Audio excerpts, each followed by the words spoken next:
and the distinguished Dr. Hazel Dukes.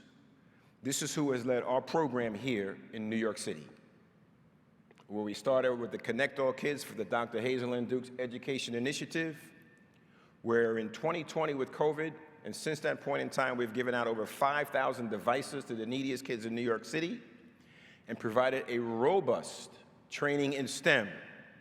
With Kelly and Sal and their team from the STEM Happens Network, our partners with Dell Technologies, NeoWorld, and ALP, Advanced Learning Partnerships.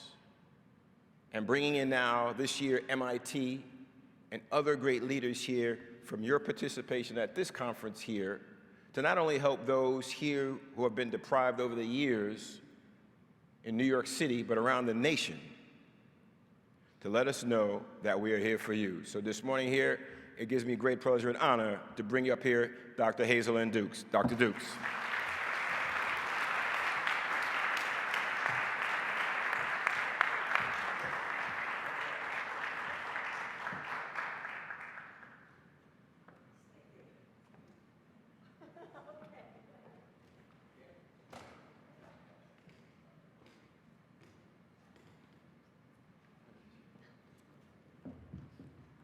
Good morning. Good morning. Good morning. Last year was my first time here, and I was so excited. But I want to this morning say to all of you who are here assembled and those who are delayed coming in and I won't be here this afternoon, that we must stand on our feet and applaud Kelly and her team for this great conference and what they're doing for our children, not here in the United States, but across the world. Thank you so much for what you're doing, the kind of networking that you have given us the opportunity for. We never would have had this. Thank you. Thank you. Thank you.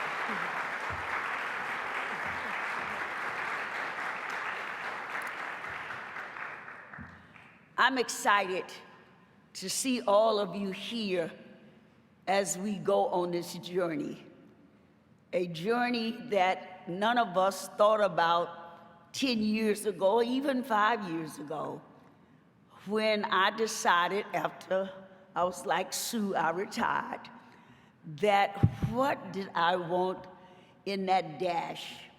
You know, all of us will have that time when there'll be the obituary and it would say the day that we were born and the day that we transitioned. But there's a dash in between that.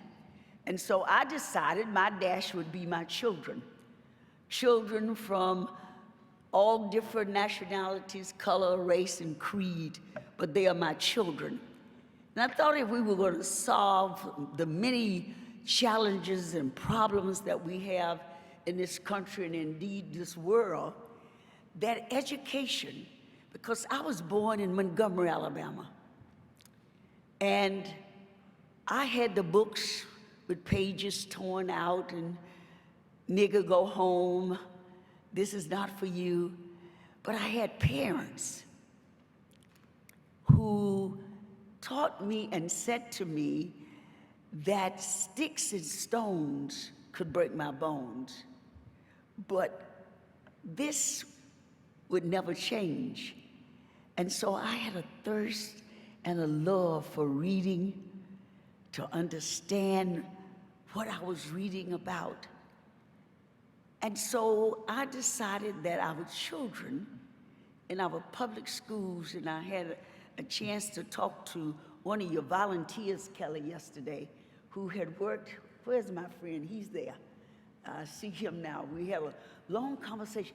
And that's what's so great about this conference, that you meet people from different perspectives and different views. And he said to me that he worked in our central office in New York City. And I said, who was the chancellor at that time?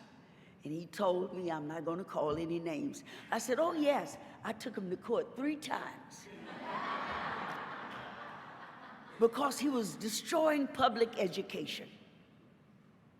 Public education is what our children, especially our children who are African American, Latino, Asian, they and other minorities, they suffer so much for coming into this country where the Statue of Liberty says to them, come, bring me your tithe, bring me your poor.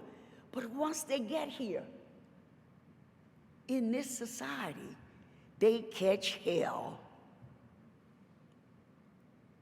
I met a friend from Haiti, from Boston. This is such a great networking experience for you to broaden your understanding and get your enthusiasm back as you go into your classrooms and meet these children from all different races and bring them along so they can encourage their parents. When I hear about, I'm the first generation in my family to go to college. I heard all of this in the 2 days that I've been here. And last year, I heard the same thing. And then to see what you pour into our children in the classroom, unfunded, not all the equipment there, but you, because of your love for your profession. And let me tell you another thing about me. I grew up where teachers and educators was looked upon with all honesty. We was afraid of the teacher because we knew that he or she wanted us to be the best. And so we performed that way. But now we have so many challenges that our children don't even understand the profession that you give in your life. Underfunded, underpaid teachers, but you're there because that's your calling, that's your ministry. If a teacher is in a classroom and don't love children, they should not be there. And I say that to my union people. I have UFT in New York City, and I says to Mike Mulgrew, I know him personally, if your teacher can't teach, I don't want her in my classroom with my children. I want her to have, to have a fair hearing, but if they just can't give any time but the time that they're supposed to be in the classroom, they can't see the parents at 4 or 5 o'clock who works 2 and 3 jobs, then that profession is not for them. This is a calling. And as we go on this journey, I am so excited about what the next session will be about. How do we take the intelligence? How do we take all these fast-moving parts and integrate it together? And so that's what Kelly and her team has done. They've gone out and got the best professionals. Yesterday, I was so excited to hear our deputy education chair talk about the workforce. We cannot prepare our children where there's nothing at the end for them. Everyone don't need a Bachelor of Maths, but we need to know what they need so we are preparing them for the workforce. And so Kelly and her team has brought the best minds to us at these conferences so we can network. And thank you, Jeff, for the ice break this morning. That was a good show. We got to know each other. We got to hear what people was thinking, to put away to work and go and have some fun for 2 weeks. You always have to refuel and rejuvenate yourself for this job. And especially this journey we on now. It's fast moving, the pace is fast. But when you come to a conference like this, as Jeff said, don't be with the people that you came here with. Learn something from those who do not look like you, do not speak like you, do not have the same interests that you might have, but what is the field that they're in? And so I'm grateful for this experience, for the kind of cooperation and collaboration that STEM Alliance have given to us to help us on this journey. It's a fast-moving journey. It is where we need to be, where we are going. We can't say, oh, we don't want to hear any more about it. Yes, we must.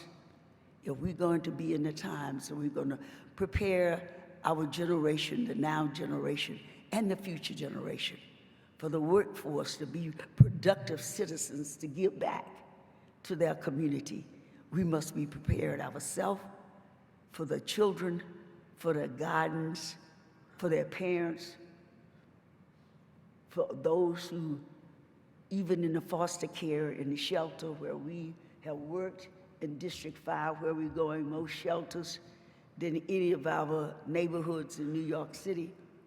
But those are children. We never know who we will have in that group. We might have the next cure person to find cure for cancer. We don't know.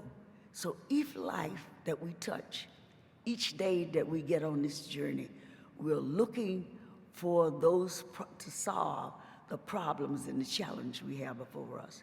So enjoy the conference. Again, thank you, Kelly, and your staff for all that you do for all of us. And thank all of you for giving of your time. I know some of you are still working this summer. Some of you are not. I saw you on cell phones like I was yesterday on Zoom calls, calling back. PTA, good to meet you. Nothing like parents getting involved and get them enthusiastic about their children. All parents, whether they are biological or how, if they have children, they love them. They just need support. So thank you very much and have a great conference.